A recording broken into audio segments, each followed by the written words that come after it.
ప్రధానమంత్రి నరేంద్ర మోదీ స్వయంగా తనతో డిన్నర్ సమావేశానికి రావాలని ఆహ్వానించేవారు అతి తక్కువ మంది ఉంటారు.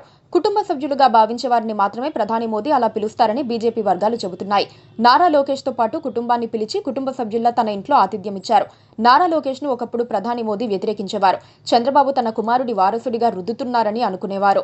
అందుకే గతంలో ఎన్డీఏలో ఉన్నప్పటికీ పెద్దగా ప్రోత్సాహం ఇవ్వలేదు. చంద్రబాబు 2018లో ఎన్డీఏలో నుంచి బయటకొచ్చిన తర్వాత లోకేష్ ను టార్గెట్ చేసుకుని విమర్శలు చేశారు. ఎన్నికల ప్రచార సభల్లో చంద్రబాబు తన కుమారుడి వికాసం కోసం పనిచేస్తున్నారని విమర్శలు గుప్పించారు. ఇప్పుడు రివర్స్ లో ఆ వారసుడిని మోదీ అభినందిస్తున్నారు, ప్రోత్సహిస్తున్నారు. లోకేష్ చాలా అవమానాలు పడ్డారు. అధికారంలోకి వచ్చాక ఎవ్వరూ ఊహించనంత పరిణతి చూపుతున్నారు. ఇదంతా గమనిస్తోన్న మోదీ దృష్టి తెలుగుదేశం పార్టీ భవిష్యత్తు నాయకుడైన లోకేష్ మీద పడిందని అనుకోవచ్చు.